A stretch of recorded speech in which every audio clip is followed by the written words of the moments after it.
बोली वृंदावन बिहारी लाल की जय। सदगुरुदेव भगवान की जय। गजाननं भूतगणादिसेवितं कवीथजम्बो फलचारुवच्छडम् उमासुतं शोकविनाशकारकं नमामि विघ्नेश्वरपादपङ्कजम्। वंशी विभूषितकरा नवनीरदावात् पीताम्बरादरुणबिम्बफलादरोष्ठात् पूर्णेन्दुसुन्दरमुखादरविन्दनेत्रात् कृष्णात् परम किमपि तत्त्वमहं न जाने। तप्तकाञ्चन गौराङ्गे श्रीराधे वृन्दावनेश्वरी रसभानुसुते देवी प्रणमामि हरिप्रिये। रामं रामानुजं सीतां भरतं भरतानुजं सुग्रीवं वायुसूनं च प्रणमामि पुनः पुनः। मनोजवं मारुततुल्यवेगं जितेन्द्रियं बुद्धिमतां वरिष्ठं वातात्मजं वानरयूथमुख्यं श्रीरामदूतं शरणं प्रपद्ये। भक्त भक्ति भगवंत गुरु चतुरनाम बपुएक इनके पद वंदन किए नासत विघ्न अनेक। नारायणं नमस्कृत्यं नरं चैव नरोत्तमं देवीं सरस्वतीं व्यासं ततो जयमुदीरयेत्। यं प्रवदन्तमनुपेतं पेतकृत्यं द्वैपायनो विरहकातर आजुहाव पुत्रेति तन्मयतया तरवो अविनेदुस्तं सर्वभूतहृदयं मुनिमानतोऽस्मि। बोली वृंदावन बिहारी लाल की जय। सदगुरुदेव भगवान की जय। श्री गिरिराज महाराज की जय। परम मंगलमय परात्पर अखिलेश्वर अकारण करुणा वर्णालय भक्त वांछा कल्पतरु तडिदित विनिंदित पीतांबरधारी श्री बालकृष्ण लाल की वांग्मयी प्रतिमूर्ति श्रीमद्भागवत महापुराण की कथा में हम और आप सभी प्रवेश करने के लिए जा रहे हैं। आइए मन और वाणी को पवित्र करने के लिए कथा से पूर्व कुछ हरि नाम संकीर्तन।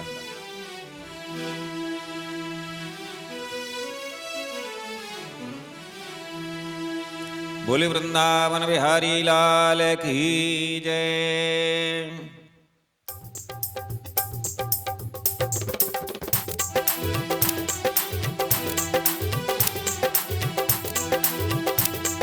वृंदावन में हुकुम चले बरसाने वारी का।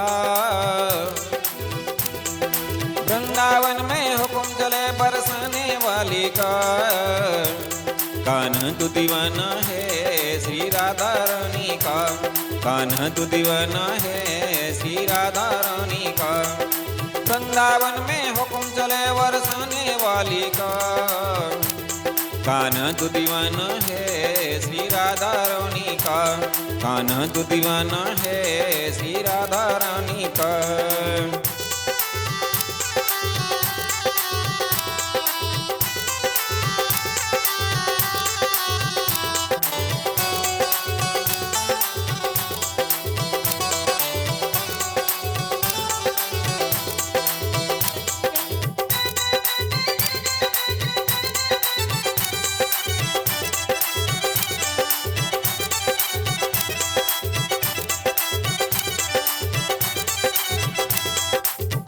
वहाँ डाले डाले पे वहाँ पत्ते पत्ते पे राज राधे का चलता काम के हर रास्ते पर। राज राधे का चलता काम के हर रास्ते पर। चारों तरफ डंका बजता रसवानो दुलारी का।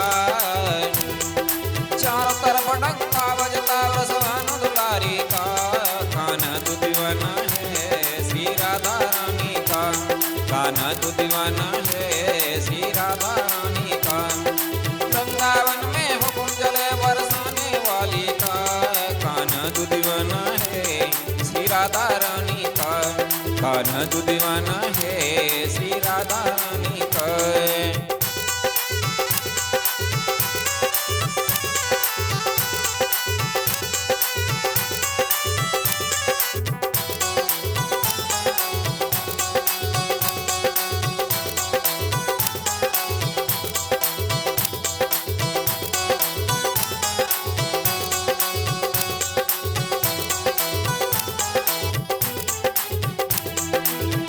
कोई गोपाल कहता, कोई नंदलाल कहता, कोई गोपाल कहता, कोई नंदलाल कहता, कोई कहता कन्हैया, कोई बंसी का बजैया, कोई कहता कन्हैया, कोई बंसी का बजैया।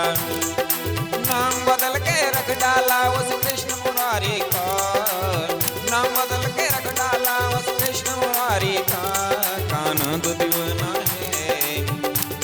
श्री राधा रानी का, कान्हा तू दीवाना है श्री राधा रानी का, कान्हा तू दीवाना है श्री राधा रानी का।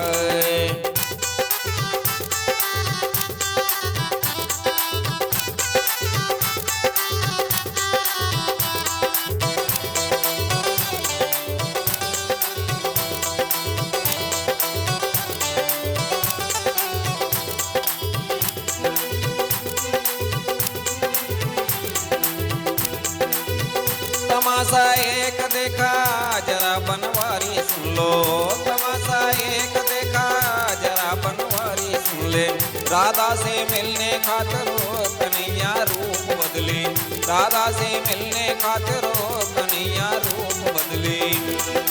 कभी तो चूड़ी वाले का और कभी पुजारी का, कभी तो चूड़ी वाले का और कभी पुजारी का, कान्हा तू दीवाना है श्री राधा रानी का, कान्हा तू दीवाना है श्री राधा रानी का, कान्हा तू दीवाना है श्री राधा रानी का।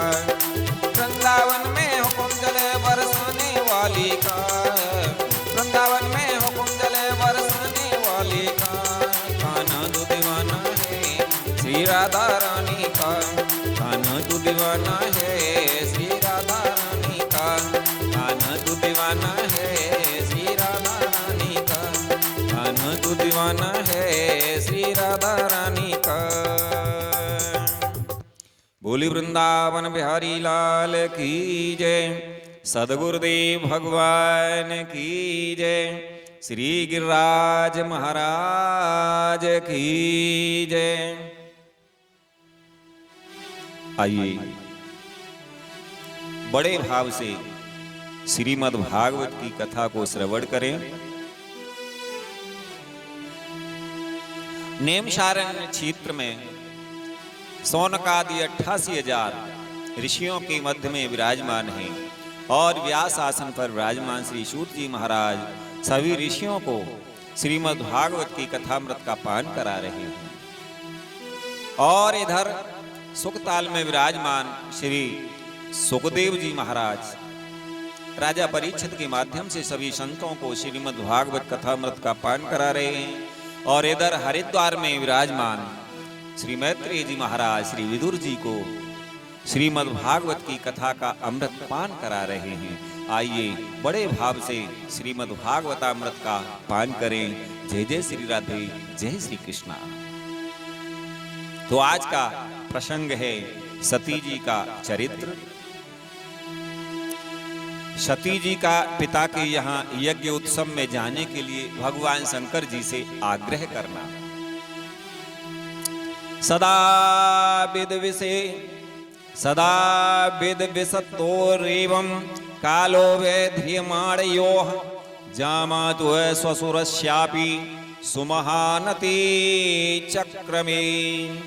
श्री मैत्रेय जी कहते हैं, हे विदुर जी, इस प्रकार उन ससुर और दामाद में आपस में बैर विरोध रखते हुए बहुत अधिक समय व्यतीत हो गया। इसी समय दक्ष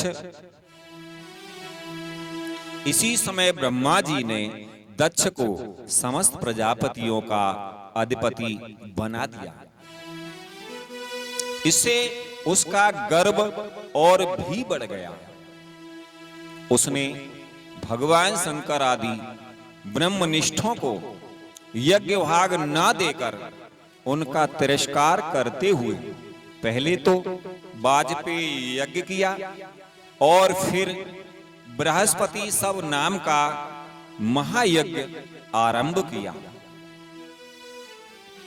उस यज्ञ उत्सव में सभी ब्रह्मर्षि, देवर्षि, पितर, देवता आदि अपनी अपनी पत्नियों के साथ पधारे।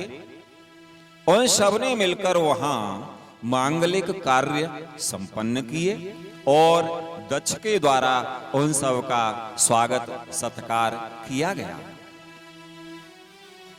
श्री मैत्रेय जी कहते हैं, हे विदुर जी, उस समय आकाश मार्ग से जाते हुए देवता आपस में उस यज्ञ की चर्चा करते जाते थे।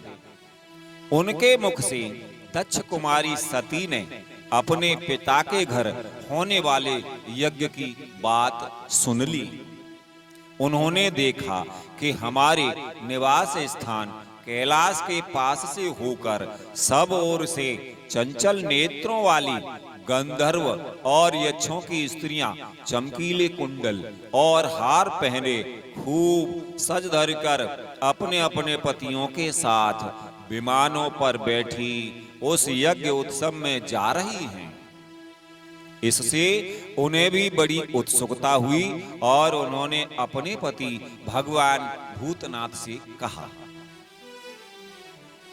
सती ने कहा, हे वामदेव, सुना है इस समय आपके ससुर दक्ष प्रजापति के यहाँ बड़ा भारी यज्ञ उत्सव हो रहा है। देखिए, ये सब देवता वहीं जा रहे हैं। यदि आपकी इच्छा हो तो हम भी चलें। इस समय अपने आत्मियों से मिलने के लिए मेरी बहनें भी अपने अपने पतियों के सहित वहां अवश्य आएंगी।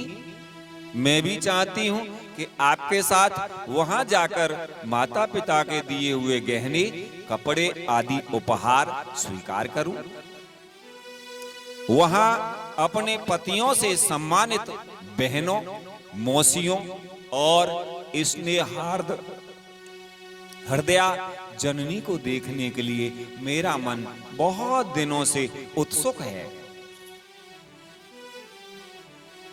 सती जी ने कहा, हे कल्याणमय, इसके सिवा वहां महर्षियों का रचा हुआ श्रेष्ठ यज्ञ भी देखने को मिलेगा। हे अजन्मा प्रभु, आप जगत की उत्पत्ति के हेतु हैं।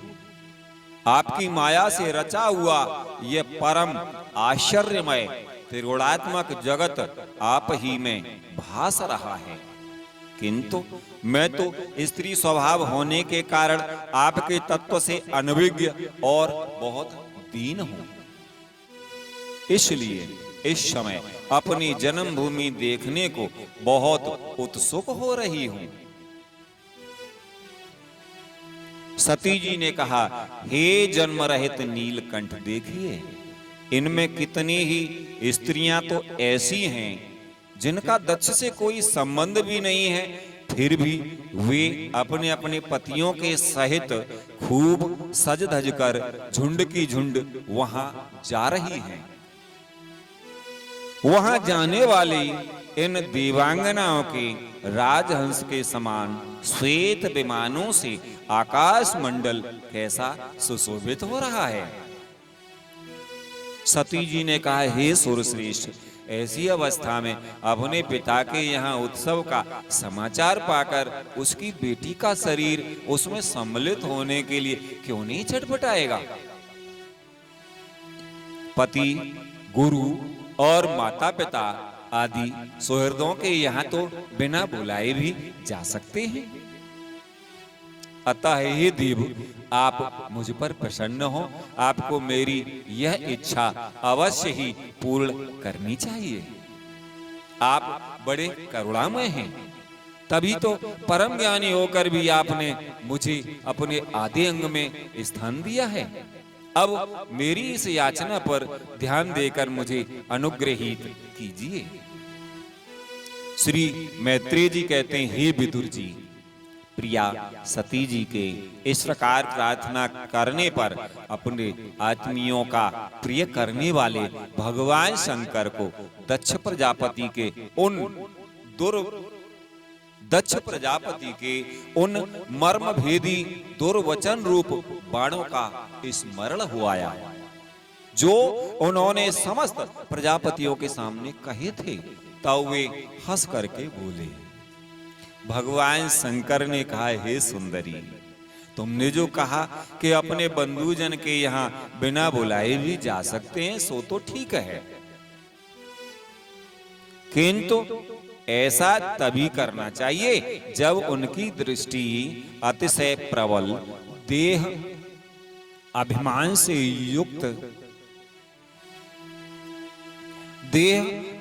से उत्पन्न हुए मद और क्रोध के कारण द्वेष दोष से युक्त न हो गई हो।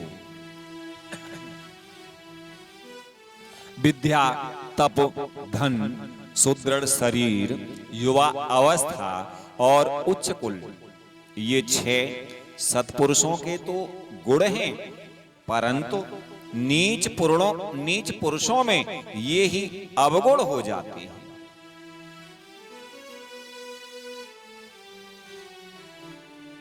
क्योंकि इनसे उनका अभिमान बढ़ जाता है और दृष्टि दोष युक्त हो जाती है एवं विवेक शक्ति नष्ट हो जाती है। इसी कारण वे महापुरुषों का प्रभाव नहीं देख पाते। इसी से जो अपने यहाँ आए हुए पुरुषों को कुटिल बुद्धि से भौं चढ़ाकर रोष भरी दृष्टि से देखते हैं, उन अव्यवस्थित चित्त लोगों के यहाँ ये हमारे बांधव हैं ऐसा समझकर कभी नहीं जाना चाहिए। हे देवी, शत्रुओं के बाणों से विध जाने पर भी ऐसी व्यथा नहीं होती जैसी अपने कुटिल बुद्धि स्वजनों के कुटिल वचनों से होती है। क्योंकि बाणों से शरीर छिन्न भिन्न हो जाने पर तो जैसे तैसे निद्रा आ जाती है, किंतु कुवाक्यों से मर्म स्थान विद्ध हो जाने पर तो मनुष्य हृदय की पीड़ा से दिन रात बेचैन रहता है। भगवान शंकर जी कहने लगे, हे सुंदरी, अवश्य ही मैं यह जानता हूं कि तुम परम उन्नति को प्राप्त हुए दक्ष प्रजापति को अपनी कन्याओं में सबसे अधिक प्रिय हो। तथापि मेरी आश्रिता होने के कारण तुम्हें अपने पिता से मान नहीं मिलेगा, क्योंकि वे मुझसे बहुत जलते हैं।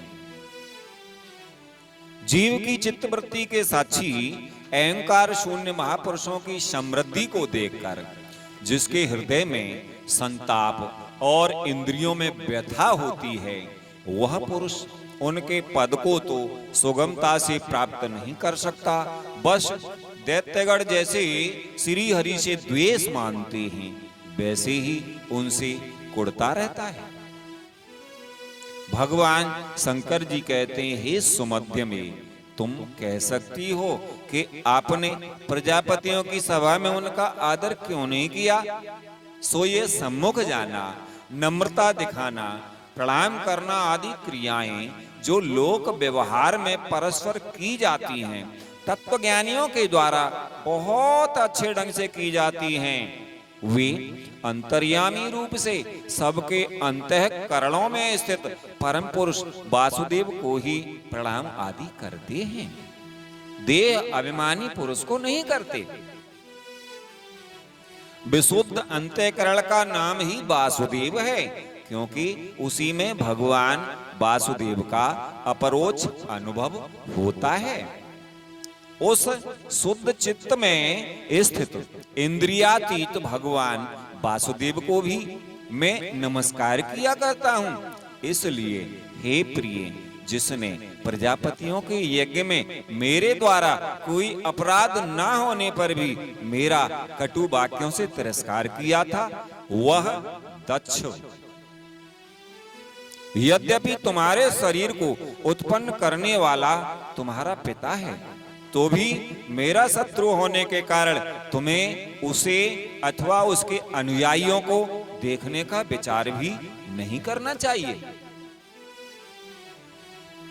यदि तुम मेरी बात न मानकर वहां जाओगी तो तुम्हारे लिए अच्छा नहीं होगा, क्योंकि जब किसी प्रतिष्ठित व्यक्ति का अपने आत्मीय जनों के द्वारा अपमान होता है, तब वह तत्काल उनकी मृत्यु का कारण बन जाता है।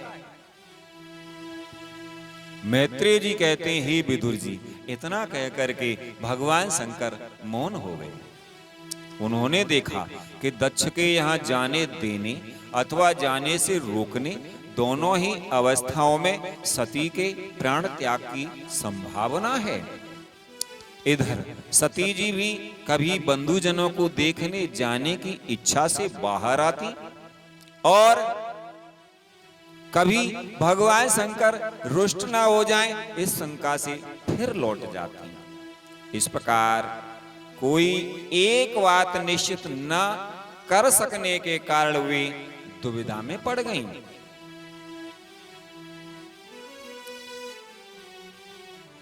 चंचल हो गईं। बंधुजनों से मिलने की इच्छा में बाधा पड़ने से वे बड़ी अनमनी हो गईं। स्वजनों के स्नेहवश उनका हृदय भर आया और वे आंखों में आंसू भरकर अत्यंत व्याकुल होकर के रोने लगी। उनका शरीर थर थर कांपने लगा और वे अप्रतिम पुरुष भगवान शंकर की ओर इस प्रकार रोषपूर्ण दृष्टि से देखने लगी मानो उन्हें भस्म कर देंगे। शोक और क्रोध ने उनके चित्त को बिल्कुल बेचैन कर दिया तथा स्त्री स्वभाव के कारण उनकी बुद्धि मूढ़ हो गई।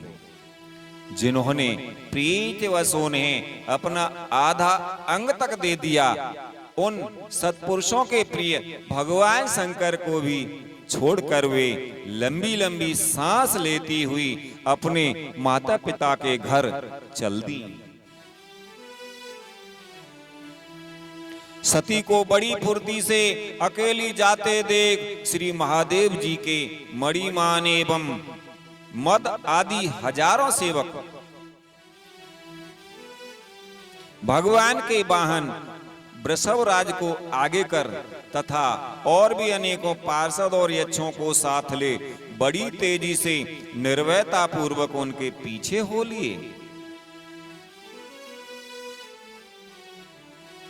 उन्होंने सती को बैल पर सवार करा दिया तथा मैना पक्षी, गेंद, दर्पण और कमल आदि खेल की सामग्री, श्वेत छत्र, चंवर और माला आदि राजचिन्ह तथा दुंदुभी, शंख और बांसुरी आदि गाने बजाने के सामानों से सुसज्जित हो वे उनके साथ चल दिए। तदनंतर सती अपने समस्त सेवकों के साथ दक्ष की यज्ञशाला में पहुंची। वहां वेद ध्वनि करते हुए ब्राह्मणों में परस्पर होड़ लग रही थी और सबसे ऊंचे स्वर में कौन बोले। सब और ब्रह्मर्षि और देवता विराजमान थे तथा जहां तहां मिट्टी, काठ, लोहे, सोने, दाब और चर्म के पात्र रखे हुए थे। वहां पहुंचने पर पिता के द्वारा सती की अवहेलना हुई। यह देख यज्ञकर्ता दक्ष के भय से सती की माता और बहनों के सिवा किसी भी मनुष्य ने उनका कुछ भी आदर सत्कार नहीं किया। अवश्य ही उनकी माता और बहनें बहुत प्रसन्न हुई और प्रेम से गदगद होकर उन्होंने सती जी को आदर पूर्वक गले लगाया। मैत्रेय जी कहते हैं, हे विदुर जी, किंतु सती जी ने पिता से अपमानित होने के कारण बहनों के कुशल प्रश्न सहित प्रेमपूर्ण वार्तालाप तथा माता और मौसियों के सम्मान पूर्वक दिए हुए उपहार और सुंदर आसन आदि को स्वीकार नहीं किया। श्री मैत्रेय जी कहते हैं, हे विदुर जी, सर्वलोकेश्वरी देवी सती का यज्ञ मंडप में तो अनादर हुआ ही था। उन्होंने यह भी देखा कि उस यज्ञ में भगवान शंकर के लिए कोई भाग नहीं दिया गया है और पिता दक्ष उनका बड़ा अपमान कर रहा है। इससे उन्हें बहुत क्रोध हुआ। ऐसा जान पड़ता था मानो वे अपने रोष से संपूर्ण लोकों को भस्म कर देंगे। दक्ष को कर्म मार्ग के अभ्यास से बहुत घमंड हो गया था। उसे शिव जी से द्वेष करते देख जब सती के साथ आए हुए भूत उसे मारने को तैयार हुए तो देवी सती ने उन्हें अपने तेज से रोक दिया और सब लोगों को सुना करके पिता की निंदा करते हुए क्रोध से लड़खड़ाती हुई वाणी में कहा। देवी सती जी ने कहा, हे पिताजी, भगवान शंकर से बड़ा तो संसार में कोई भी नहीं है। वे तो सभी देहधारियों के प्रिय आत्मा हैं। उनका ना कोई प्रिय है ना अप्रिय, अतएव उनका किसी भी प्राणी से बैर नहीं है। वे तो सबके कारण एवं सर्वरूप हैं। आपके सिवा और ऐसा कौन है जो उनसे विरोध करेगा?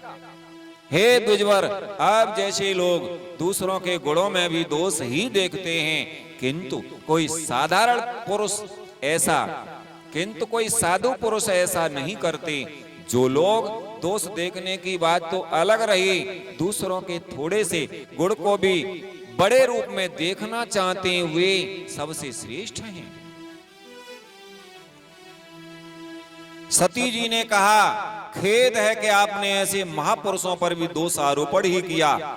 जो दुष्ट मनुष्य इस सबरूप जड़ शरीर को ही आत्मा मानते हैं, वे यदि ईर्ष्यावश सर्वदा ही महापुरुषों की निंदा करें तो यह कोई आश्चर्य की बात नहीं है, क्योंकि महापुरुष तो उनकी इस चेष्टा पर कोई ध्यान नहीं देते, परंतु उनके चरणों की धूल उनके इस अपराध को न सहकर उनका तेज नष्ट कर देती है।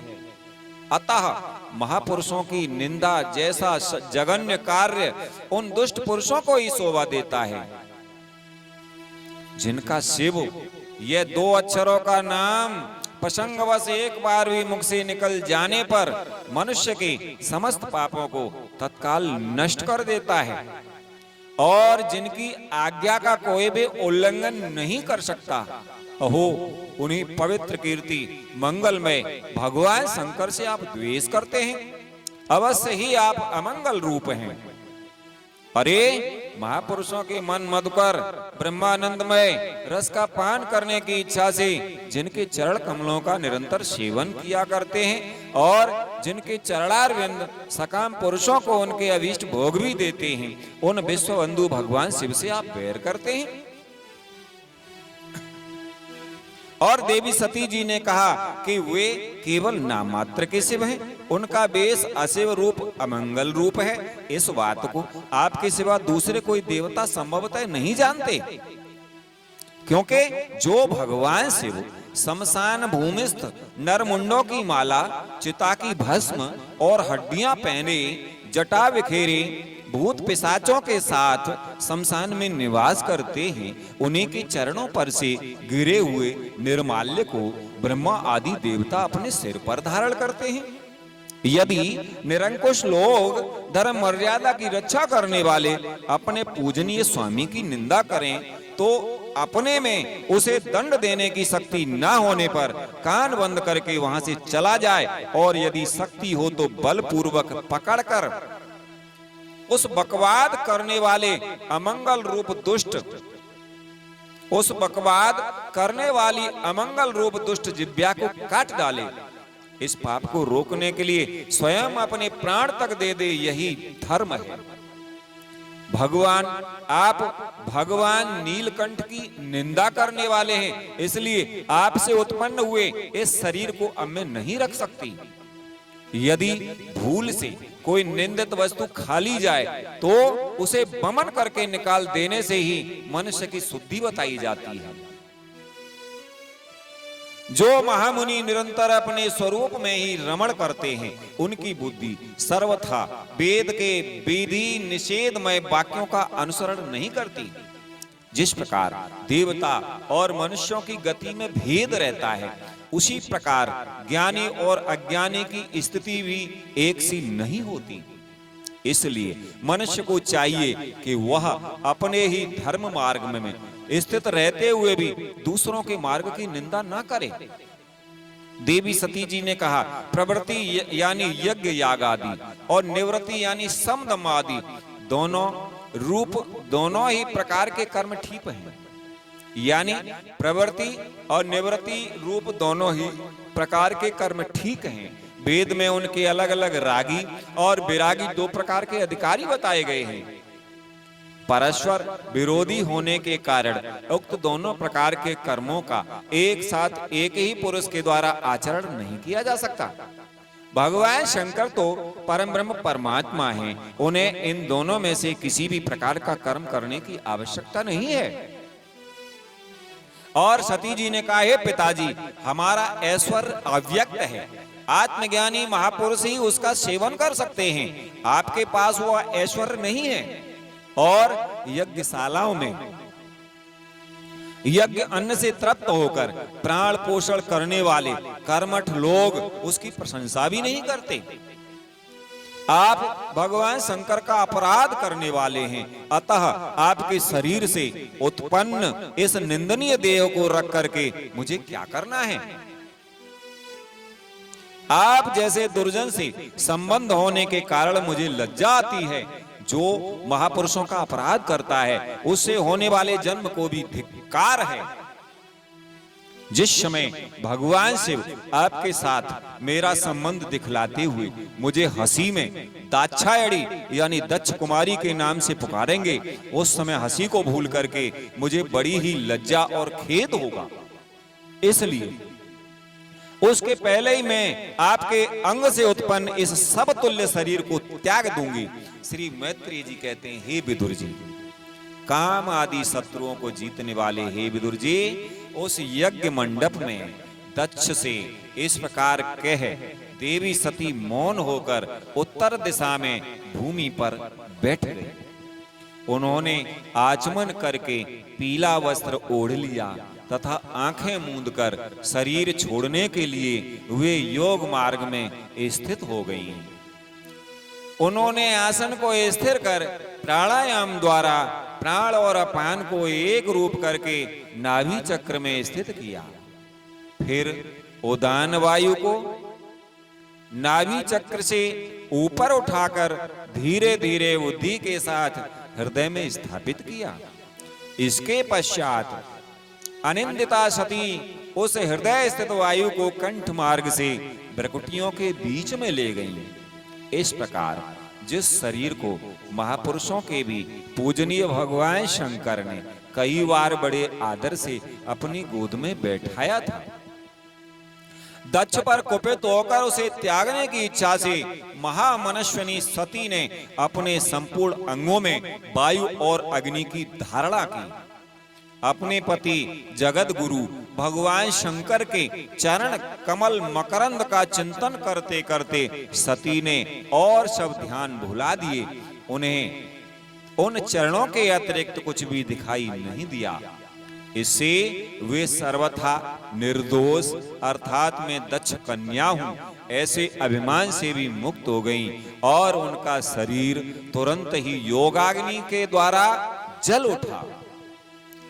उस समय वहां आए हुए देवता आदि ने जब सती का देह त्याग रूप यह महान आश्चर्यमय चरित्र देखा, तब वे सभी हाहाकार करने लगे और वह भयंकर कोलाहल आकाश में एवं पृथ्वी तल पर सभी जगह फैल गया। सब और यही सुनाई देता था। हाय, दक्ष के व्यवहार से कुपित होकर के देवादिदेव महादेव की प्रिया सती ने प्राण त्याग दिए। देखो, सारे चराचर जीव इस दक्ष प्रजापति की ही संतान हैं, फिर भी इसने कैसी भारी दुष्टता की है। अरे, इसकी पुत्री शुद्ध हृदया सती सदा ही मान पाने के योग्य थी, किंतु इसने उसका ऐसा निरादर किया कि उसने प्राण त्याग दिए। वास्तव में यह बड़ा ही असहिष्णु और ब्राह्मण द्रोही है। अब इसकी संसार में बड़ी अपकीर्ति होगी। जब इसकी पुत्री सती इसी के अपराध से प्राण त्याग करने को तैयार हुई, तब भी इस शंकर द्रोही ने उसे रोका तक नहीं। जिस समय सब लोग ऐसा कह रहे थे, उसी समय शिवजी के पार्षद सती का यह अद्भुत प्राण त्याग देख अस्त्र शस्त्र लेकर दक्ष को मारने के लिए उठ खड़े हुए। उनके आक्रमण का वेग देखकर भगवान भृगु ने यज्ञ में विघ्न डालने वालों का नाश करने के लिए अपहतम रक्ष इत्यादि मंत्र का उच्चारण करते हुए दक्षिणाग्नि में आहुति दी। आद्यर्यु भृगु ने जो ही आहुति छोड़ी कि यज्ञ कुंड से ऋभु नाम के हजारों तेजस्वी देवता प्रकट हो गए। उन्होंने अपनी तपस्या के प्रभाव से चंद्रलोक प्राप्त किया था। उन ब्रह्म तेज संपन्न देवताओं ने जलती हुई लकड़ियों से आक्रमण किया तो समस्त गुह्यक और प्रमथगण इधर उधर भाग गए। श्री मैत्रेय जी कहते हैं, हे विदुर जी, महादेव जी ने जब देवर्षि नारद जी के मुख से सुना कि अपने पिता दक्ष से अपमानित होने के कारण देवी सती ने प्राण त्याग दिए हैं और उसकी यज्ञ वेदी से प्रकट हुए ऋभुओं ने उनके पार्षदों की सेना को मार करके भगा दिया है, तब उन्हें बड़ा ही क्रोध हुआ। उन्होंने उग्र रूप धारण कर क्रोध के मारे होठ चबाते हुए अपनी एक जटा उखाड़ ली, जो बिजली और आग की लपट के समान दीप्त हो रही थी, और सहसा खड़े होकर बड़े गंभीर अट्टहास के साथ उसे पृथ्वी पर पटक दिया। उससे तुरंत ही एक बड़ा भारी लंबा चौड़ा पुरुष उत्पन्न हुआ। उसका शरीर इतना विशाल था कि वह स्वर्ग को स्पर्श कर रहा था। उसके 1000 भुजाएं थीं, मेघ के समान श्याम वर्ण था, सूर्य के समान जलते हुए 3 नेत्र थे, विकराल दाढ़ें थीं और अग्नि की ज्वालाओं के समान लाल लाल जटाएं थीं। उसके गले में नरमुंडों की माला थी और हाथों में तरह तरह के अस्त्र शस्त्र थे। जब उसने हाथ जोड़कर पूछा, हे भगवान, मैं क्या करूं? तो भगवान भूतनाथ ने कहा, हे वीर रुद्र, तू मेरा अंश है, इसलिए मेरे पार्षदों का अधिनायक बनकर तू तुरंत ही जा और दक्ष तथा उसके यज्ञ को नष्ट कर दे। मैत्रेय जी कहते हैं, हे प्यारे विदुर जी, जब देवादिदेव भगवान शंकर ने क्रोध में भरकर ऐसी आज्ञा दी, तब वीरभद्र उनकी परिक्रमा करके चलने को तैयार हो गए। उस समय ऐसा मालूम होने लगा कि मेरे वेग का सामना करने वाला संसार में कोई नहीं है और मैं बड़े से बड़े वीर का भी वेग सहन कर सकता हूं। वे भयंकर सिंहनाद करते हुए एक अति कराल त्रिशूल हाथ में लेकर दक्ष के यज्ञ मंडप की ओर दौड़े। उनका त्रिशूल संसार संहारक मृत्यु का भी संहार करने में समर्थ था। भगवान रुद्र के और भी बहुत से सेवक गर्जना करते हुए उनके पीछे हो लिए। उस समय वीरभद्र के पैरों के नूपुर आदि आभूषण झनन झनन बजते जाते थे। श्री मैत्रेय जी कहते हैं, हे विदुर जी, इधर यज्ञशाला में बैठे हुए दिग्गज, यजमान, सदस्य तथा अन्य ब्राह्मण और ब्राह्मणियों ने जब उत्तर दिशा की ओर धूल उड़ती देखी, तब वे सोचने लगे, अरे यह अंधेरा सा कैसे होता आ रहा है, यह धूल कहां से आ गई? इस समय न तो आंधी ही चल रही है और न कहीं लुटेरे ही सुने जाते हैं, क्योंकि अपराधियों को कठोर दंड देने वाला राजा प्राचीन वर ही अभी जीवित है, अभी गौओं के आने का भी समय नहीं हुआ है, फिर यह धूल कहां से आई? क्या इसी समय संसार का प्रलय तो नहीं होने वाला है? तब दक्ष पत्नी प्रसूति एवं अन्य स्त्रियों ने व्याकुल होकर कहा। प्रजापति दक्ष ने अपनी सारी कन्याओं के सामने बेचारी निरपराधा सती का तिरस्कार किया था।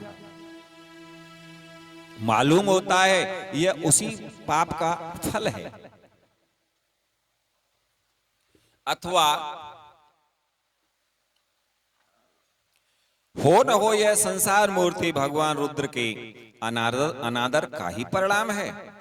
प्रलय काल उपस्थित होने पर जिस समय वे अपने जटाजूट को बिखेर कर तथा शस्त्र अस्त्रों से सुसज्जित अपनी भुजाओं को ध्वजाओं के समान फैला करके तांडव नृत्य करते हैं, उस समय उनके त्रिशूल के फलों से दिग्गज विंध जाते हैं तथा उनके मेघ गर्जन के समान भयंकर अट्टहास से दिशाएं विदीर्ण हो जाती हैं। उस समय उनका तेज असह्य होता है। वे अपनी भौएं टेढ़ी करने के कारण बड़े दुर्धर्ष जान पड़ते हैं और उनकी विकराल दाढ़ों से तारागढ़ अस्त व्यस्त हो जाते हैं। उन क्रोध में भरे हुए भगवान शंकर को बार बार कुपित करने वाला पुरुष साक्षात विधाता ही क्यों न हो, क्या कभी उसका कल्याण हो सकता है?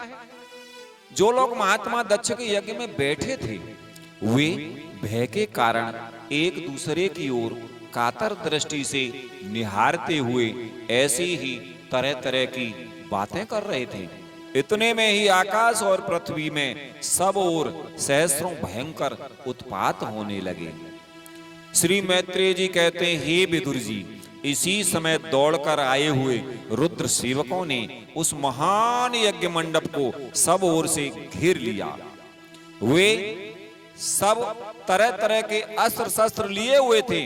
उनमें कोई बोने, कोई भूरे रंग के, कोई पीले और कोई मगर के समान पेट और मुख वाले थे। उनमें से किन्हीं ने प्रागवंश यानी यज्ञशाला के पूर्व और पश्चिम के खंभों के बीच में आड़े रखे हुए डंडे को तोड़ डाला। किन्हीं ने यज्ञशाला के पश्चिम की ओर स्थित पत्नीशाला को नष्ट कर दिया। किन्हीं ने यज्ञशाला के सामने का सभा मंडप और मंडप के आगे उत्तर की ओर स्थित आग्नेयशाला को तोड़ दिया।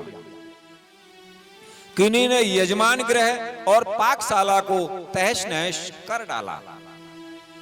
किन्हीं ने यज्ञ के पात्र फोड़ लिए, किन्हीं ने अग्नियों को बुझा दिया, किन्हीं ने यज्ञ कुंडों में पेशाब कर दिया और किन्हीं ने वेदी की सीमा के सूत्रों को तोड़ डाला। कोई कोई मुनियों को तंग करने लगे, कोई स्त्रियों को डराने धमकाने लगे और किन्हीं ने अपने पास होकर भागते हुए देवताओं को पकड़ लिया। मणिमान ने भृगु ऋषि को बांध लिया। वीरभद्र ने प्रजापति दक्ष को कैद कर लिया तथा चंडीश ने पूषा को और नंदीश्वर ने भग देवता को पकड़ लिया। भगवान शंकर के पार्षदों की यह भयंकर लीला देखकर तथा उनके कंकड़ पत्थरों की मार से बहुत तंग आकर वहां जितने ऋत्विज सदस्य और देवता लोग थे सब के सब जहां तहां भाग गए। भृगु जी हाथ में श्रवा लिए हवन कर रहे थे। वीरभद्र ने उनकी दाढ़ी मूछें नोच ली, क्योंकि इन्होंने प्रजापतियों की सभा में जब दक्ष भगवान शंकर जी को बुरा भला कह रहे थे, मूछें ऐंठते हुए महादेव जी का उपहास किया था। उन्होंने क्रोध में भर करके भग देवता को पृथ्वी पर पटक दिया और उनकी आंखें निकाल ली, क्योंकि जब दक्ष देव सभा में श्री महादेव जी को बुरा भला कहते हुए शाप दे रहे थे, उस समय इन्होंने दक्ष को सैन दे करके उकसाया था। उसके पश्चात जैसे अनिरुद्ध के विवाह के समय बलराम जी ने कलिंग राज के दांत उखाड़े थे, उसी प्रकार उन्होंने पूषा के दांत तोड़ दिए। क्योंकि जब दक्ष ने महादेव जी को गालियां दी थी उस समय ये दांत दिखा करके हंस रहे थे। फिर वे दक्ष की छाती पर बैठकर एक तेज तलवार से उसका सिर काटने लगे, परंतु बहुत प्रयत्न करने पर भी वे उस समय उसे धड़ से अलग नहीं कर सके। जब किसी भी प्रकार के अस्त्र शस्त्रों से दक्ष की त्वचा नहीं कटी, तब वीरभद्र को बड़ा आश्चर्य हुआ और वे बहुत देर तक विचार करते रहे। तब उन्होंने यज्ञ मंडप में यज्ञ पशुओं को जिस प्रकार मारा जाता है उसे देखकर उसी प्रकार दक्ष रूप उस यजमान पशु का सिर धड़ से अलग कर दिया। यह देखकर भूत प्रेत पिशाच आदि तो उनके इस कर्म की प्रशंसा करते हुए वाह वाह करने लगे और दक्ष के दल वालों में हाहाकार मच गया। वीरभद्र ने अत्यंत कुपित होकर दक्ष के सिर को यज्ञ की दक्षिणाग्नि में डाल दिया और उस यज्ञशाला में आग लगाकर यज्ञ को विध्वंस करके हुए कैलाश पर्वत को लौट गए। श्री मैत्री जी कहते हैं, हे विदुर जी, इस प्रकार जब रुद्र के सेवकों ने समस्त देवताओं को हरा दिया और उनके संपूर्ण अंग प्रत्यंग भूत प्रेतों के त्रिशूल पट्टिश खड्ग गदा परिग और मुदगर आदि आयुधों से छिन्न भिन्न हो गए, तब वे ऋत्विज और सदस्यों के सहित बहुत ही डर करके ब्रह्मा जी के पास पहुंचे और प्रणाम करके उन्हें सारा वृतांत कह सुनाया। भगवान ब्रह्मा जी और सर्वांतर्यामी श्री नारायण पहले से ही इस भावी उत्पात को जानते थे, इसलिए वे दक्ष के यज्ञ में गए नहीं थे। अब देवताओं के मुख से वहां की सारी बात सुनकर उन्होंने कहा, हे देवताओं, परम समर्थ तेजस्वी पुरुष से कोई दोष भी बन जाए तो भी उसके बदले में अपराध करने वाले मनुष्यों का भला नहीं हो सकता। ब्रह्मा जी देवताओं से कहने लगे कि हे देवताओं, फिर तुम लोगों ने तो यज्ञ में भगवान शंकर का प्राप्य भाग्य न देकर उनका बड़ा भारी अपराध किया है, परंतु शंकर जी बहुत शीघ्र प्रसन्न हो जाने वाले हैं, इसलिए तुम लोग शुद्ध हृदय से उनके पैर पकड़ करके उन्हें प्रसन्न करो, उनसे क्षमा मांगो। ब्रह्मा जी कहने लगे, हे देवताओं,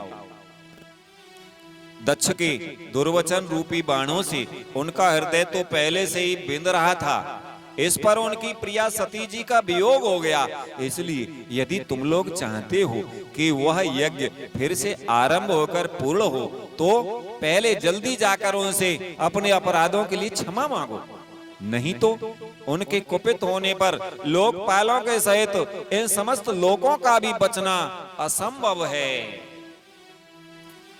भगवान रुद्र परम स्वतंत्र हैं, उनके तत्व और शक्ति सामर्थ्य को न तो कोई ऋषि मुनि देवता और यज्ञ स्वरूप देवराज इंद्र ही जानते हैं और न स्वयं मैं ही जानता हूं, फिर दूसरों की तो बात ही क्या है। ऐसी अवस्था में उन्हें शांत करने का उपाय कौन कर सकता है। देवताओं से इस प्रकार कहकर ब्रह्मा जी उनको, प्रजापतियों को और पितरों को साथ ले अपने लोक से पर्वत श्रेष्ठ कैलाश को गए, जो भगवान शंकर का प्रिय धाम है।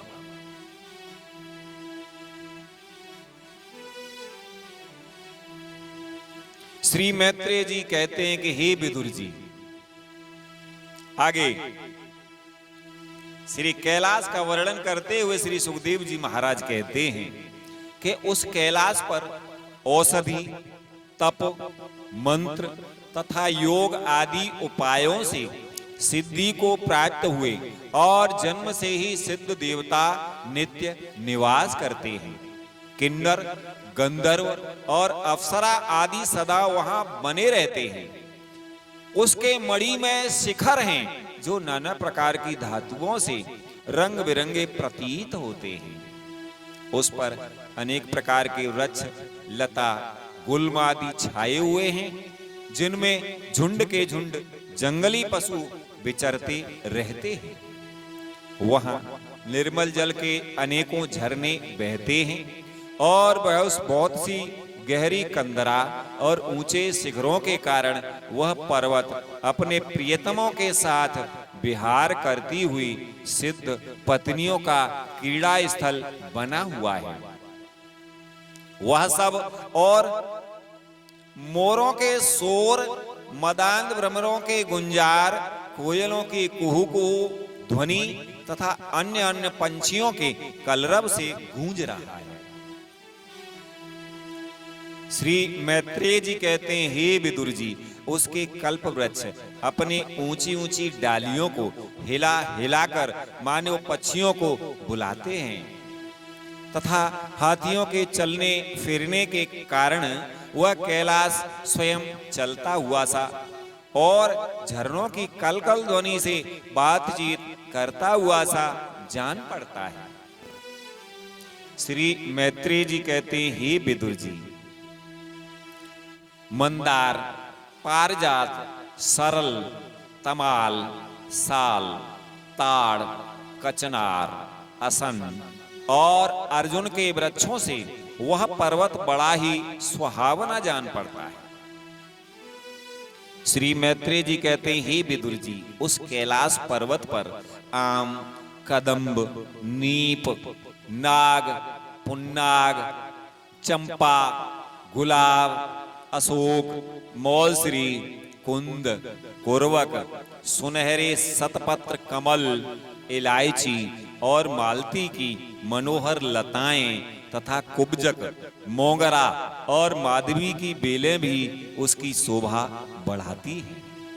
और उस कैलाश पर्वत पर कटहल, गूलर, पीपल, पाकर, बड़, गूगल, भोज वृक्ष, औषध जाति के पेड़, केले आदि जो फल आने के बाद काट दिए जाते हैं, सुपारी, राजपूग, जामुन, खजूर, आंवला, आम, प्याल, महुआ और लिसोड़ा आदि विभिन्न प्रकार के वृक्षों तथा पोले और ठोस बांस के झुड़मुटों से वह पर्वत बड़ा ही मनोहर मालूम होता है। उसके सरोवरों में कुमुद, उत्पल, कहलार और शतपत्र आदि अनेक जाति के कमल खिले रहते हैं। उनकी शोभा से मुग्ध होकर कलरव करते हुए झुंड के झुंड पंछियों से वह बड़ा ही भला लगता है। वहां जहां तहां हिरन, बानर, सुअर, सिंह, रीछ, शाही, नीलगाय, सरव, बाघ, कृष्ण मृग, भैंसे, करड़ांत्र, एक पद, अश्वमुख, भेड़िए और कस्तूरी मृग घूमते रहते हैं तथा वहां के सरोवरों के तट केलों की पंक्तियों से घिरे होने के कारण बड़ी शोभा पाते हैं। उसके चारों ओर नंदा नाम की नदी बहती है, जिसका पवित्र जल देवी सती के स्नान करने से और भी पवित्र एवं सुगंधित हो गया है। भगवान भूतनाथ के निवास स्थान उस कैलाश पर्वत की ऐसी रमणीयता देखकर देवताओं को बड़ा आश्चर्य हुआ। वहां उन्होंने अलका नाम की एक सुरम्यपुरी और सौगंधिक वन देखा, जिसमें सर्वत्र सुगंध फैलाने वाले सौगंधिक नाम के कमल खिले हुए थे। उस नगर के बाहर की ओर नंदा और अलकनंदा नाम की दो नदियां हैं। वे तीर्थपाद श्री हरि की चरण रज के संयोग से अत्यंत पवित्र हो गई हैं। श्री मैत्रेय जी कहते हैं, हे विदुर जी, उन नदियों में रति विलास से थकी हुई देवांगनाएं अपने अपने निवास स्थान से आकर जल क्रीड़ा करती हैं और उसमें प्रवेश कर अपने प्रियतमों पर जल उलीचती हैं। स्नान के समय उनका तुरंत का लगाया हुआ कुमकुम धुल जाने से जल पीला हो जाता है। उस कुमकुम मिश्रित जल को हाथी प्यास न होने पर भी गंध के लोभ से स्वयं पीते और अपनी हथिनियों को पिलाते हैं। श्री मैत्रेय जी कहते हैं, हे विदुर जी, अलकापुरी पर चांदी, सोने और बहुमूल्य मणियों के सैकड़ों विमान छाए हुए थे, जिनमें अनेकों यक्ष पत्नियां निवास करती थीं। इनके कारण वह विशाल नगरी बिजली और बादलों से छाए हुए आकाश के समान जान पड़ती थी। यक्षराज कुबेर की राजधानी उस अलकापुरी को पीछे छोड़कर देवगढ़ सौगंधिक वन में आए। वह वन रंग बिरंगे फल, फूल और पत्तों वाले अनेकों कल्प वृक्षों से सुशोभित है। उसमें कोकिल आदि पक्षियों का कलरव और भौरों का गुंजार हो रहा था तथा राजहंसों के परम प्रिय कमल कुसुमों से सुशोभित अनेकों सरोवर थे। वह वन जंगली हाथियों के शरीर की रगड़ लगने से घिसे हुए हरी चंदन वृक्षों का स्पर्श करके चलने वाली सुगंधित वायु के द्वारा यक्ष पत्नियों के मन को विशेष रूप से मथे डालता था। बावलियों की सीढ़ियां बैदूर्य मणि की बनी हुई थीं। उनमें बहुत से कमल खिले रहते थे। वहां अनेकों किम पुरुष जी बहलाने के लिए आए हुए थे। इस प्रकार उस वन की शोभा निहारते हुए जब देवगढ़ कुछ आगे बढ़े तब उन्हें पास ही एक बट वृक्ष दिखलाई दिया। श्री मैत्रेय जी कहते हैं, हे विदुर जी, वह वृक्ष 100 योजन ऊंचा था तथा उसकी शाखाएं 75 योजन तक फैली हुई थीं। उसके चारों ओर सर्वदा अविचल छाया बनी रहती थी, इसलिए घाम का कष्ट कभी नहीं होता था तथा उसमें कोई घोंसला भी नहीं था। उस महायोगमय और मुमुक्षुओं के आश्रयभूत वृक्ष के नीचे देवताओं ने भगवान शंकर को विराजमान देखा। वे साक्षात क्रोधहीन काल के समान जान पड़ते थे। भगवान भूतनाथ का श्रीअंग बड़ा ही शांत था। सनंदन आदि शांत सिद्धगढ़ और सखा यक्ष राक्षसों के स्वामी कुबेर उनकी सेवा कर रहे थे। जगतपति महादेव जी सारे संसार के सुहृद हैं, स्नेहवश सबका कल्याण करने वाले हैं। वे लोक हित के लिए ही उपासना, चित्त की एकाग्रता और समाधि आदि साधनों का आचरण करते रहते हैं। संध्याकालीन मेघ की सी कांति वाले शरीर पर वे तपस्वियों के अभीष्ट चिन्ह भस्म, दंड, जटा और मृग चर्म एवं मस्तक पर चंद्रकला धारण किए हुए थे। वे एक कुशासन पर बैठे थे और अनेकों साधु श्रोताओं के बीच में श्री नारद जी के पूछने से सनातन ब्रह्म का उपदेश कर रहे थे। उनका बायां चरण दाईं जांघ पर रखा था। वे बायां हाथ बाएं घुटने पर रखे, कलाई में रुद्राक्ष की माला डाले तारक मुद्रा से विराजमान थे। तर्जनी को अंगूठे से जोड़कर अन्य अंगुलियों को आपस में मिलाकर के फैला देने से जो बंध सिद्ध होता है उसे तारक मुद्रा कहते हैं। इसका नाम ज्ञान मुद्रा भी है। वे योग पट्ट यानी काठ की बनी हुई टेकनी का सहारा लिए एकाग्र चित्त से ब्रह्मानंद का अनुभव कर रहे थे। लोकपालों के सहित समस्त मुनियों ने मननशीलों में सर्वश्रेष्ठ भगवान शंकर को हाथ जोड़ करके प्रणाम किया। यद्यपि समस्त देवता और दैत्यों के अधिपति भी श्री महादेव जी के चरण कमलों की वंदना करते हैं, तथापि वे श्री ब्रह्मा जी को अपने स्थान पर आया देख तुरंत खड़े हो गए और जैसे वामन अवतार में परम पूज्य विष्णु भगवान कश्यप जी की वंदना करते हैं, उसी प्रकार सिर झुका करके उन्हें प्रणाम किया। श्री मैत्रेय जी कहते, विदुर जी, इसी प्रकार शंकर जी के चारों ओर जो महर्षियों सहित अन्य सिद्धगण बैठे थे, उन्होंने भी ब्रह्मा जी को प्रणाम किया। सबके नमस्कार कर चुकने पर ब्रह्मा जी ने चंद्रमौली भगवान से, जो अब तक प्रणाम की मुद्रा में ही खड़े थे, हंसते हुए कहा,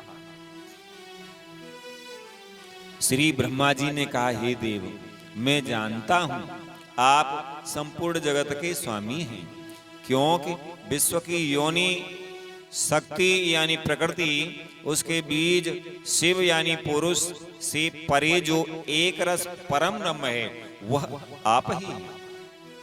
हे भगवान, आप मकड़ी के समान ही अपने स्वरूप भूत शिव शक्ति के रूप में क्रीड़ा करते हुए लीला से ही संसार की रचना, पालन और संहार करते रहते हैं। आपने ही धर्म और अर्थ की प्राप्ति कराने वाले वेद की रक्षा के लिए दक्ष को निमित्त बनाकर यज्ञ को प्रकट किया है। आपकी ही बांधी हुई ये वर्णाश्रम की मर्यादाएं हैं, जिनका नियम निष्ठ ब्राह्मण श्रद्धा पूर्वक पालन करते हैं। हे मंगलमय महेश्वर, आप शुभ कर्म करने वालों को स्वर्ग लोक अथवा मोक्ष पद प्रदान करते हैं तथा पाप कर्म करने वालों को घोर नरकों में डालते हैं। फिर भी किसी किसी व्यक्ति के लिए इन कर्मों का फल उल्टा कैसे हो जाता है? जो महान भाव आपके चरणों में अपने को समर्पित कर देते हैं, जो समस्त प्राणियों में आपकी ही झांकी करते हैं और समस्त जीवों को अभेद दृष्टि से आत्मा में ही देखते हैं, वे पशुओं के समान प्रायः क्रोध के अधीन नहीं होते। ब्रह्मा जी कहते हैं कि हे प्रभु, जो लोग भेद बुद्धि होने के कारण कर्मों में ही आसक्त हैं, जिनकी नीयत अच्छी नहीं है, दूसरों की उन्नति देख करके जिनका चित्त रात दिन कुढ़ा करता है और जो मर्म भेदी अज्ञानी अपने दुर्वचनों से दूसरों का चित्त दुखाया करते हैं, आप जैसे महापुरुषों के लिए उन्हें भी मारना उचित नहीं है, क्योंकि वे तो बेचारे विधाता के ही मारे हुए हैं। ब्रह्मा जी कहते हैं, हे देव देव, भगवान कमल नाभ की प्रबल माया से मोहित हो जाने के कारण यदि किसी पुरुष की कभी किसी स्थान में भेद बुद्धि होती है, तो भी साधु पुरुष अपने पर दुख कातर स्वभाव के कारण उस पर कृपा ही करते हैं। दैववश जो कुछ हो जाता है वे उसे रोकने का प्रयत्न नहीं करते। ब्रह्मा जी कहते हैं, हे प्रभु, आप सर्वज्ञ हैं। परम पुरुष भगवान की दुस्तर माया ने आपकी बुद्धि का स्पर्श भी नहीं किया है। अतः जिनका चित्त उसके वशीभूत होकर कर्म मार्ग में आसक्त हो रहा है, उनके द्वारा अपराध बन जाए तो भी उन पर आपको कृपा ही करनी चाहिए। हे भगवान, आप सबके मूल हैं। आप ही संपूर्ण यज्ञों को पूर्ण करने वाले हैं। यज्ञ भाग पाने का भी आपको पूरा अधिकार है। फिर भी इस दक्ष यज्ञ के बुद्धिमान याजकों ने आपको यज्ञ भाग नहीं दिया, इसी से यह आपके द्वारा विध्वस्त हुआ। अब आप इस अपूर्ण यज्ञ का पुनरुद्धार करने की कृपा करें।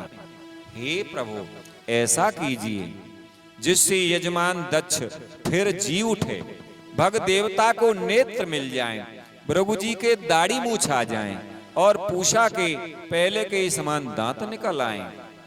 हे रुद्रदेव, अस्त्र शस्त्र और पत्थरों की बौछार से जिन देवता और ऋत्वजों के अंग प्रत्यंग घायल हो गए हैं, आपकी कृपा से वे फिर ठीक हो जाएं। यज्ञ संपूर्ण होने पर जो कुछ शेष रहे वह सब आपका भाग होगा। हे यज्ञ विध्वंसक, आज यह यज्ञ आपके ही भाग्य से पूर्ण होगा। श्री मैत्रेय जी कहते हैं, हे महाबाहो, हे विदुर जी, ब्रह्मा जी के इस प्रकार प्रार्थना करने पर भगवान शंकर ने प्रसन्नता पूर्वक हंसते हुए कहा, सुनिए। श्री महादेव जी ने कहा, हे प्रजापति, भगवान की माया से मोहित हुए दक्ष जैसे ना समझों के अपराध की ना तो मैं कोई चर्चा करता हूं और ना उसकी याद ही करता हूं। मैंने तो केवल सावधान करने के लिए ही उन्हें थोड़ा सा दंड दे दिया। दक्ष प्रजापति का सिर जल गया है, इसलिए उनके बकरे का सिर लगा दिया जाए। भग देवता मित्र देवता के नेत्रों से अपना यज्ञ भाग देखें।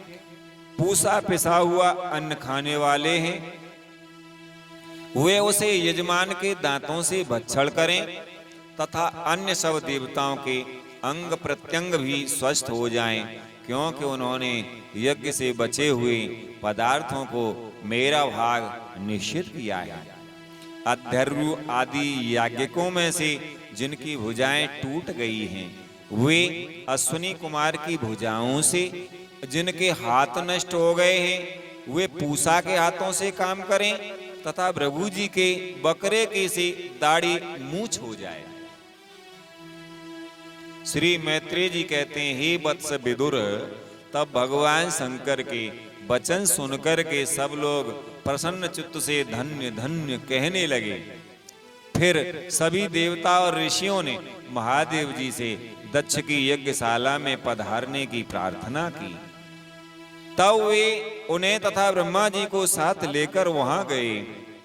वहां जैसा जैसा भगवान शंकर ने कहा था, उसी प्रकार सब कार्य करके उन्होंने दक्ष की धड़ से यज्ञ पशु का सिर जोड़ दिया। सिर जुड़ जाने पर रुद्रदेव की दृष्टि पड़ते ही दक्ष तत्काल सोकर जागने के समान जी उठे और अपने सामने भगवान शिव को देखा। दक्ष का शंकर द्रोह की कालिमा से कलुषित हृदय उनका दर्शन करने से तत्शरतकालीन सरोवर के समान स्वच्छ हो गया। श्री मैत्रेय जी कहते हैं, विदुर जी, उन्होंने महादेव जी की स्तुति करनी चाहिए, किंतु अपनी मरी हुई बेटी सती का स्मरण हो आने से स्नेह और उत्कंठा के कारण उनके नेत्रों में आंसू भर आए। उनके मुख से शब्द ना निकल सका। प्रेम से विह्वल परम बुद्धिमान प्रजापति ने जैसे तैसे अपने हृदय के आवेग को रोक करके विशुद्ध भाव से भगवान शिव की स्तुति करनी आरंभ की। दक्ष ने कहा, भूयाननुग्रह अहो भवता कृतो में दंडस्त्वया मैं व्रतो यद्यपि प्रलब्धः न ब्रह्म बंधुषु चवाम भगवनज्ञा तुभ्यम हरेश कुत एव धृतव्रतेषु। हे भगवान, मैंने आपका अपराध किया था, किंतु आपने उसके बदले में मुझे दंड के द्वारा शिक्षा देकर बड़ा ही अनुग्रह किया है। अहो, आप और श्रीहरि तो आचारहीन नाम मात्र के ब्राह्मणों की भी उपेक्षा नहीं करते, फिर हम जैसे यज्ञ याग आदि करने वालों को क्यों भूलेंगे। दक्ष ने कहा, हे प्रभु, आपने ब्रह्मा होकर सबसे पहले आत्म तत्व की रक्षा के लिए अपने मुख से विद्या, तप और व्रत आदि के धारण करने वाले ब्राह्मणों को उत्पन्न किया था। जैसे चरवाहा लाठी लेकर गौओं की रक्षा करता है, उसी प्रकार आप उन ब्राह्मणों की सब विपत्तियों से रक्षा करते हैं। मैं आपके तत्व को नहीं जानता था, इसी से मैंने भरी सभा में आपको अपने बागवानों से भेदा था, किंतु आपने मेरे उस अपराध का कोई विचार नहीं किया। मैं तो आप जैसे पूज्यतम महानुभावों का अपराध करने के कारण नरक आदि नीच लोकों में गिरने वाला था, परंतु आपने अपनी करुणाभरी दृष्टि से मुझे उबार लिया। अब भी आपको प्रसन्न करने योग्य मुझ में कोई गुण नहीं है, बस आप अपने ही उदारतापूर्ण बर्ताव से मुझ पर प्रसन्न हो। श्री मैत्रेय जी कहते हैं, हे विदुर जी, आशुतोष शंकर से इस प्रकार अपना अपराध क्षमा कराकर दक्ष ने ब्रह्मा जी के कहने पर उपाध्याय, ऋत्विज आदि की सहायता से यज्ञ कार्य आरंभ किया। तब ब्राह्मणों ने यज्ञ संपन्न करने के उद्देश्य से रुद्रगण संबंधी भूत पिशाचों के संसर्ग जनित दोष की शांति के लिए 3 पात्रों में विष्णु भगवान के लिए तैयार किए हुए पुरोडास नामक चरु का हवन किया।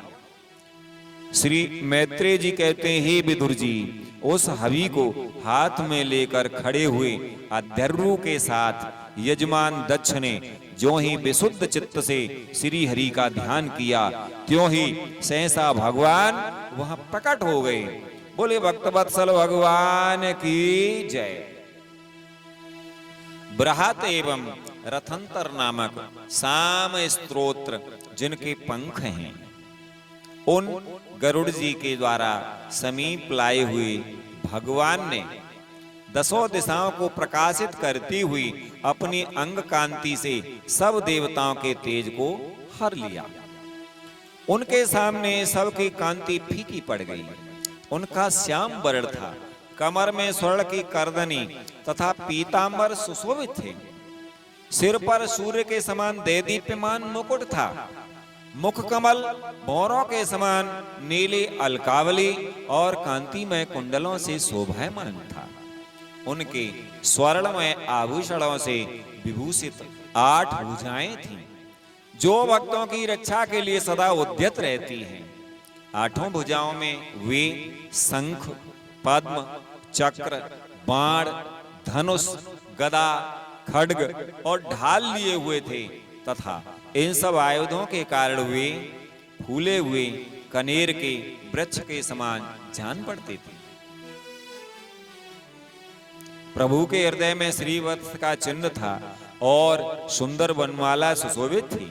वे अपने उदार हास और लीला में कटाक्ष से सारे संसार को आनंद मग्न कर रहे थे। पार्षदगण दोनों ओर राजहंस के समान सफेद पंखे और चंवर डुला रहे थे। भगवान के मस्तक पर चंद्रमा के समान शुभ्र छत्र शोभा दे रहा था। भगवान पधारे हैं यह देखकर इंद्र, ब्रह्मा और महादेव जी आदि देवेश्वरों सहित समस्त देवता, गंधर्व और ऋषि आदि ने सहसा खड़े होकर उन्हें प्रणाम किया। उनके तेज से सबकी कांति फीकी पड़ गई, जिभ्या लड़खड़ाने लगी। वे सब के सब सकपका गए और मस्तक पर अंजलि बांधकर भगवान के सामने खड़े हो गए। यद्यपि भगवान की महिमा तक ब्रह्मा आदि की भी मति भी नहीं पहुंच पाती, तो भी भक्तों पर कृपा करने के लिए दिव्य रूप में प्रकट हुए श्री हरि की वे अपनी अपनी बुद्धि के अनुसार स्तुति करने लगे। सबसे पहले प्रजापति दक्ष एक उत्तम पात्र में पूजा की सामग्री ले नंद सुनंद आदि पार्षदों से घिरे हुए प्रजापतियों के परम गुरु भगवान यज्ञेश्वर के पास आए और अति आनंदित हो विनीत भाव से हाथ जोड़कर प्रार्थना करते हुए प्रभु के शरणापन्न हो गए। दक्ष ने कहा, हे भगवान, अपने स्वरूप में आप बुद्धि की जागृत आदि संपूर्ण अवस्थाओं से रहित, शुद्ध, चिन्मय, भेद रहित, अतएव निर्भय हैं। आप माया का तिरस्कार करके स्वतंत्र रूप से विराजमान हैं, तथापि जब माया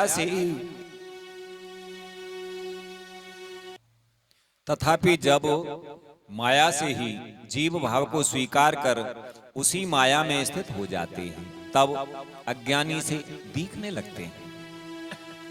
ऋतजों ने कहा, हे उपाधि रहित प्रभु, भगवान रुद्र के प्रधान अनुचर नंदीश्वर के शाप के कारण हमारी बुद्धि केवल कर्म कांड में ही फंसी हुई है, अतएव हम आपके तत्व को नहीं जानते, जिसके लिए इस कर्म का यही देवता है। ऐसी व्यवस्था की गई है। उस धर्म प्रवृत्ति के प्रयोजक वेदत्रयी से प्रतिपादित यज्ञ को ही हम आपका स्वरूप समझते हैं। सदस्यों ने कहा, जीवों को आश्रय देने वाले हे प्रभु, जो अनेक प्रकार के क्लेशों के कारण अत्यंत दुर्गम है, जिसमें काल रूप भयंकर सर्प ताक में बैठा हुआ है, द्वंद्व रूप अनेकों गड्ढे हैं, दुर्जन रूप जंगली जीवों का भय है तथा शोक रूप दावानल धधक रहा है, ऐसे विश्राम स्थल से रहित संसार मार्ग में जो अज्ञानी जीव कामनाओं से पीड़ित होकर विषय रूप मृग तृष्णा जल के लिए ही देह गेह का भारी बोझा सिर पर लिए जा रहे हैं, वे भला आपके चरण कमलों की शरण में कब आने लगे। रुद्र ने कहा, हे वरदायक प्रभु, आपके उत्तम चरण इस संसार में सकाम पुरुषों को संपूर्ण पुरुषार्थों की प्राप्ति कराने वाले हैं और जिन्हें किसी भी वस्तु की कामना नहीं है, वे निष्काम मुनिजन भी उनका आदर पूर्वक पूजन करते हैं। उनमें चित्त लगा रहने के कारण यदि अज्ञानी लोग मुझे आचार भ्रष्ट कहते हैं तो कहें, आपके परम अनुग्रह से मैं उनके कहने सुनने का कोई विचार नहीं करता। भृगु जी ने कहा, आपकी गहन माया से आत्मज्ञान लुप्त हो जाने के कारण जो अज्ञान निद्रा में सोए हुए हैं, वे ब्रह्मा आदि देहधारी आत्मज्ञान में उपयोगी आपके तत्व को अभी तक नहीं जान सके। ऐसे होने पर भी आप अपने शरणागत भक्तों के तो आत्मा और सुहृद हैं, अतः आप मुझ पर प्रसन्न होइए। ब्रह्मा जी ने कहा, हे प्रभु, पृथक पृथक पदार्थों को जानने वाली इंद्रियों के द्वारा पुरुष जो कुछ देखता है वह आपका स्वरूप नहीं है, क्योंकि आप ज्ञान, शब्द आदि विषय और श्रोत्र आदि इंद्रियों के अधिष्ठान हैं। ये सब आप में अध्यस्त हैं, अतएव आप इस माया में प्रपंच से सर्वथा अलग हैं।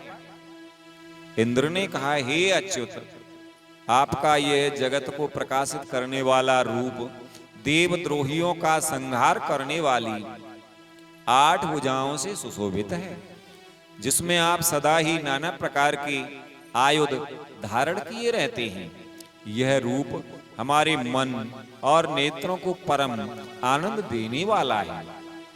याज्ञिकों की पत्नियों ने कहा, हे भगवान, ब्रह्मा जी ने आपके पूजन के लिए ही इस यज्ञ की रचना की थी, परंतु दक्ष पर कुपित होने के कारण इसे भगवान पशुपति ने अब नष्ट कर दिया है।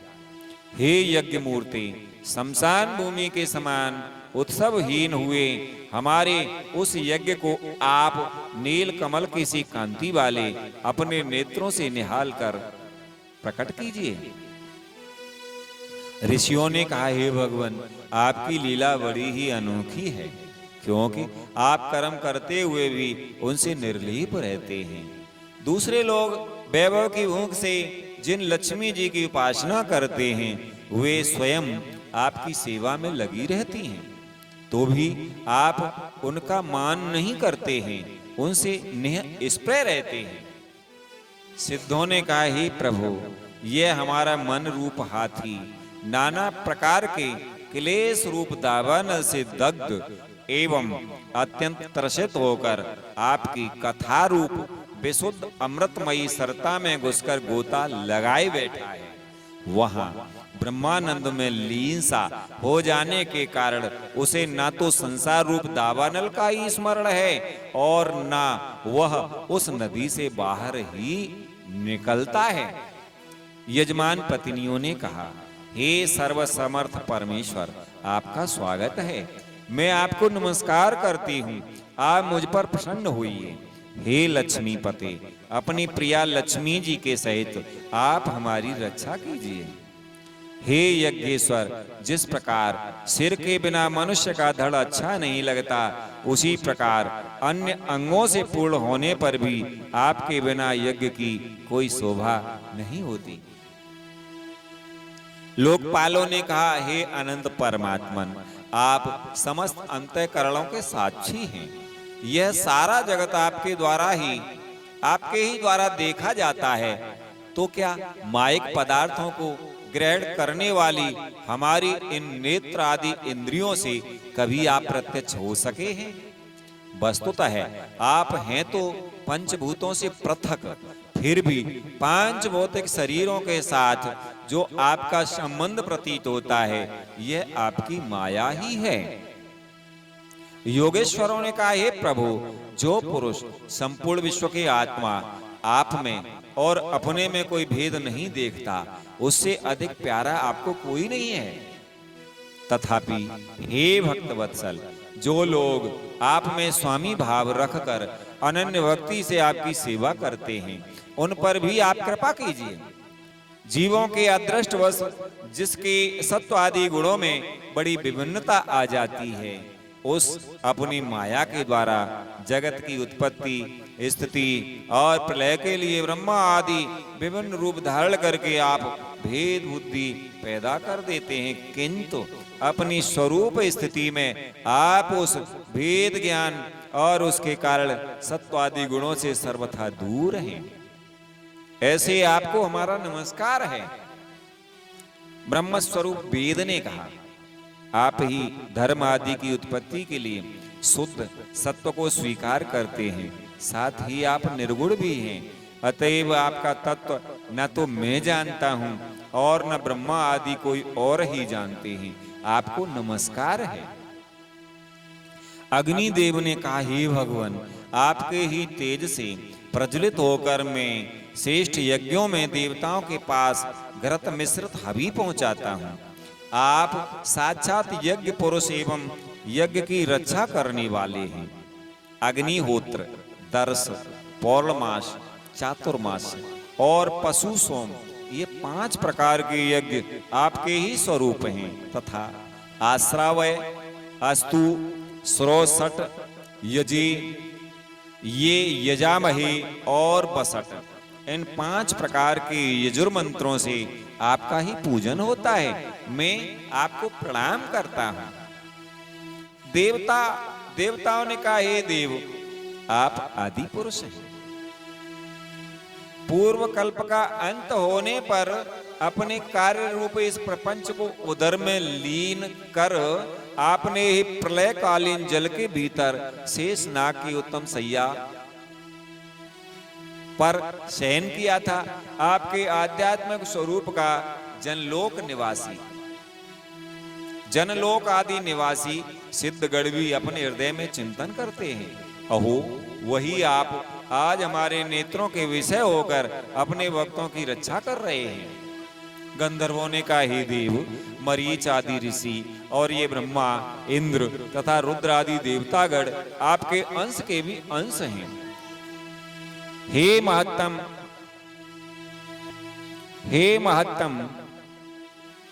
यह संपूर्ण विश्व आपके खेल की सामग्री है। हे नाथ, ऐसे आपको हम सर्वदा प्रणाम करते हैं। विद्याधरों ने कहा, हे प्रभु, परम पुरुषार्थ की प्राप्ति के साधन रूप इस मानव देह को पाकर भी जीव आपकी माया से मोहित होकर इसमें मैं मेरेपन का अभिमान कर लेता है। फिर वह दुर्बुद्धि अपने आत्मीयों से तिरस्कृत होने पर भी असत विषयों की ही लालसा करता है। किंतु ऐसी अवस्था में भी जो आपके कथा अमृत का सेवन करता है, वह इस अंतःकरण के मोह को सर्वथा त्याग देता है। ब्राह्मणों ने कहा, हे भगवान, आप ही यज्ञ हैं, आप ही हवि हैं, आप ही अग्नि हैं, स्वयं आप ही मंत्र हैं, आप ही समिधा, कुशा और यज्ञ पात्र हैं, तथा आप ही सदस्य, ऋत्वज, यजमान एवं उसकी धर्मपत्नी, देवता, अग्निहोत्र, स्वधा, सोमरस, घृत और पशु हैं। हे वेद मूर्ति, यज्ञ और उसका संकल्प दोनों आप हैं। पूर्व काल में आप ही अति विशाल 12 रूप धारण कर रसातल में डूबी हुई पृथ्वी को लीला से ही अपनी दाढ़ों पर उठाकर इस प्रकार निकाल लाए थे, जैसे कोई गजराज कमलिनी को उठा लाए। उस समय आप धीरे धीरे गरज रहे थे और योगीगण आपका यह अलौकिक पुरुषार्थ देखकर आपकी स्तुति करते जाते थे। हे यज्ञेश्वर, जब लोग आपके नाम का कीर्तन करते हैं, तब यज्ञ के सारे विघ्न नष्ट हो जाते हैं। हमारा यह यज्ञ स्वरूप सत्कर्म नष्ट हो गया था, अतः हम आपके दर्शनों की इच्छा कर रहे थे। अब आप हम पर प्रसन्न होइए, आपको नमस्कार है। श्री मैत्रेय जी कहते हैं, हे भैया विदुर, जब इस प्रकार सब लोग यज्ञ रक्षक भगवान ऋषिकेश की स्तुति करने लगे, तब परम चतुर दक्ष ने रुद्र पार्षद वीरभद्र के ध्वंस किए हुए यज्ञ को फिर आरंभ कर दिया। सर्वांतरयामी श्री हरि यों तो सभी के भागों के भोक्ता हैं, तथापि त्रिकपाल पुरोडास स्वरूप अपने भाग से और भी प्रसन्न होकर उन्होंने दक्ष को संबोधन करके कहा। श्री भगवान ने कहा, जगत का परम कारण मैं ही ब्रह्मा और महादेव हूं। मैं सबका आत्मा, ईश्वर और साक्षी हूं तथा स्वयं प्रकाश और उपाधि शून्य हूं। हे विप्रवर, अपनी त्रिगुणात्मिका माया को स्वीकार करके मैं ही जगत की रचना, पालन और संहार करता हूं, और मैंने ही उन कर्मों के अनुरूप ब्रह्मा, विष्णु और शंकर ये नाम धारण किए हैं।